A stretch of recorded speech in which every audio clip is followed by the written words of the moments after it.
you familiar with the term NIMBY? Not in my backyard. They're characterized as a group of individuals who have the propensity to oppose new developments in their community. They are a spunky yet passionate group, to say the least. And they often represent a generational voice that has been victimized by the process of gentrification. And yes, their experience was real.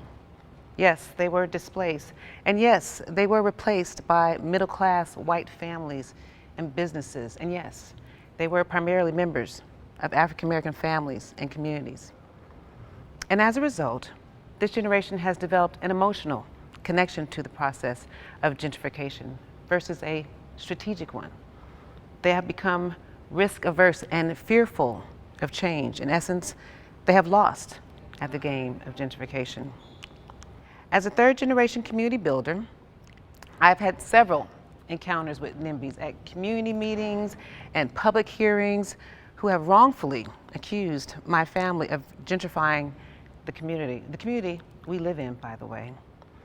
They have passionately opposed our developments versus support my family's dedication to providing quality housing and homeownership opportunities to members of our community. And you know, it often amazes me how the voice of my generation is rarely in the room or even being heard at these meetings. So I started to think, I bet if my peers better understood the concept of wealth creation and the importance of our economic and cultural mobility, then we would have a different perception of gentrification than that of our parents or even our grandparents. We would understand that gentrification is something not necessarily to oppose all the time, but instead something to embrace, prepare for, strategize around, invest in, and redefine. So if you don't mind, I'd like to speak to a particular demographic. No offense to any other generation, but I'd like to speak to my peers, members of my group, Generation X, that generation that has directly benefited from the civil rights movement, but are now taking care of our aging baby boomer parents. That generation that has been educated and offered opportunity of access to predominantly white institutions and Ivy League colleges, and who have succeeded in becoming doctors, lawyers, and even mayors, councilmen, and congressmen. That old school R&B, real hip hop generation who have become the new millionaires and soon to be billionaires. That generation of husbands, wives, babies, daddies, and single moms who have given birth to today's millennial. I want to speak particularly to you. And the goal of my talk today is to not only offer you a paradigm shift as it relates to gentrification, but to also offer you some real game on how to capitalize on it. Now, I respect and appreciate that our parents and grandparents were preoccupied with boycotts and giving up their lives so that we can enjoy the civil liberties we have today. But what I wish they had enough energy and knowledge to do was to pass down the game, consciously and willingly. To pass the baton, to drop some pearls, to consciously educate their children on the correlation between culture, wealth, and politics, and how to not only create but recreate Black Wall Streets all over the country, like our nation's Chinatowns, Koreatowns, and little Ethiopias where the dollar and the culture recycle intergenerationally. Now, before I drop this game, there are two very important questions that I'd like to ask of my peers and members of my community. First question, do you even know about Black Wall Street? Do you even know that we once owned our own economic, cultural space that we claimed as our own?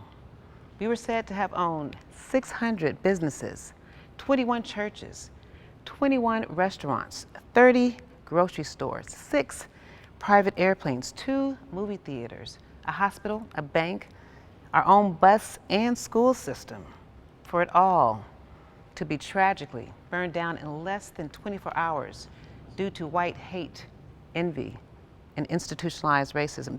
Do you even know this bit of history? Don't worry if you didn't. I didn't learn about Black Wall Street till after earning a bachelor's degree from UCLA and a master's degree in psychology. And now to my second question. Do we even want to learn how to recreate Wall Street? Is it really important for us to have an economic cultural space that we can claim as our own? Are we truly committed to creating, sustaining, and recycling the black dollar and our cultural competency in our community for generations?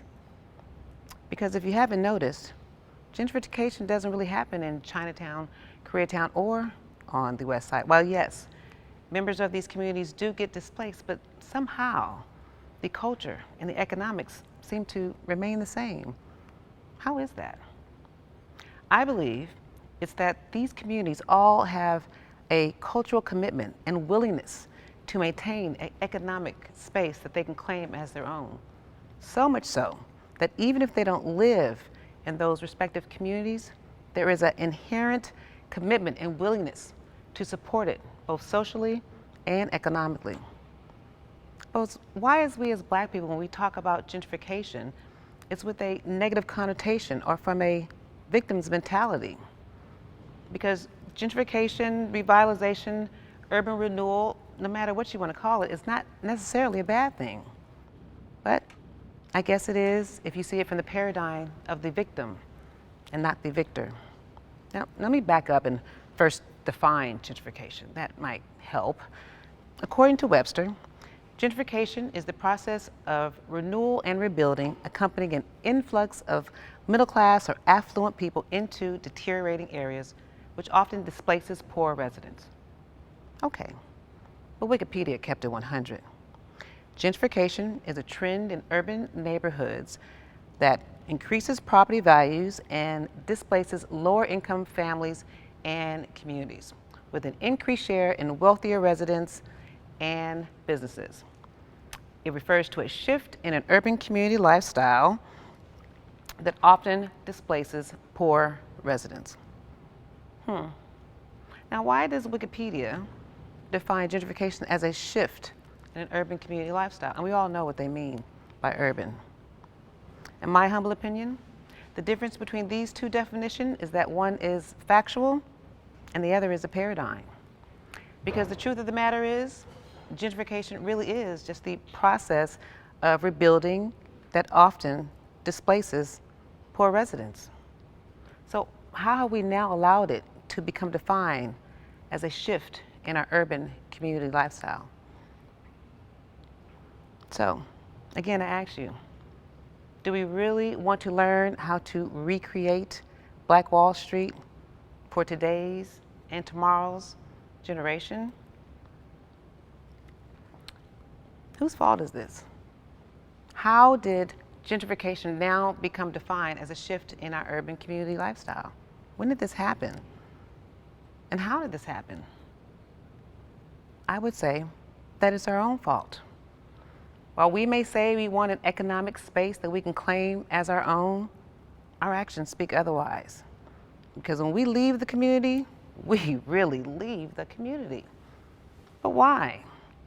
Nobody knows our housing, retail, business, and or educational needs better than we do.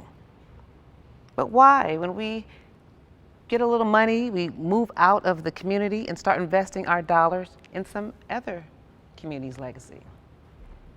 And we wonder why the dollar is said to recycle in the Black community for less than an hour.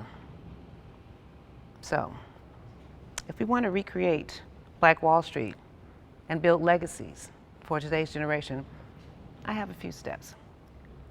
And in my humble opinion, these are the steps that we need to take in order to win at the game of gentrification.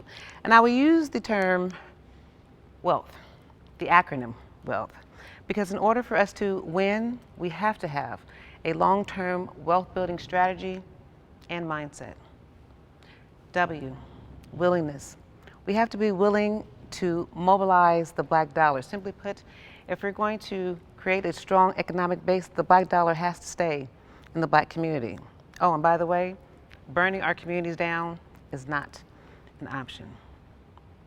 E, evolve. We have to have an evolution of the mind. We have to begin to increase our financial literacy skills, our business acumen and customer service skills, our multicultural networks, and our level of engagement in local political and community processes. Because as many of us know and understand, our true power is in our voice, our vote, and our dollar. A, agenda. Do we even have a Black agenda? And if so, can someone please tell me what it is? Because from my vantage point, our issues supersede police brutality. Oh yes, I acknowledge that Black lives do matter, but what I know is that Black legacies leave hope. And in order for us to win, we have to create and support an agenda that's going to sustain the Black community for generations. L, legacy. Simply put, we have to want to leave one. Socially, economically, culturally. But why? When we do decide to leave our communities, and it's okay to leave, but why? When we do decide to leave, we sell our family homes, the birth of our legacies, to the highest bidder versus the family with the cultural connectivity. Because as I mentioned, Black legacies leave hope, and our family homes are the foundation of our cultural legacies. T, trust. No matter what you've been told, white folks' ice ain't necessarily colder. So we have to begin to trust each other enough to share our money and pool together our resources, which will require a new meaning of Black Friday. And lastly, H, hope.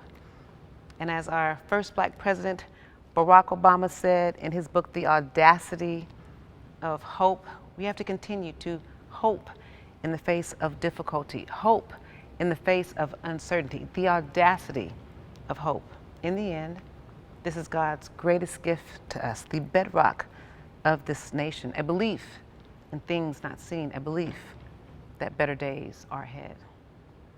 And I will conclude with my rules to winning at the game of gentrification for the next generation with his speech from the 2011 Congressional Black Caucus dinner, when he told Black America, it's time to take the slippers off, put on our marching shoes and shake it off.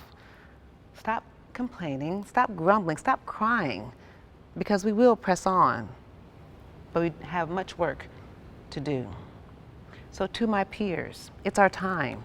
It's our time to win at the game of gentrification and not allow it to continue to victimize us like it did our parents or even our grandparents. We have to begin to see value in our own backyards and not let gentrification be defined as a shift in our urban community lifestyle. Let's instead embrace it, prepare for it, strategize around it, invest in it, and redefine it for legacies and generations to come. Thank you.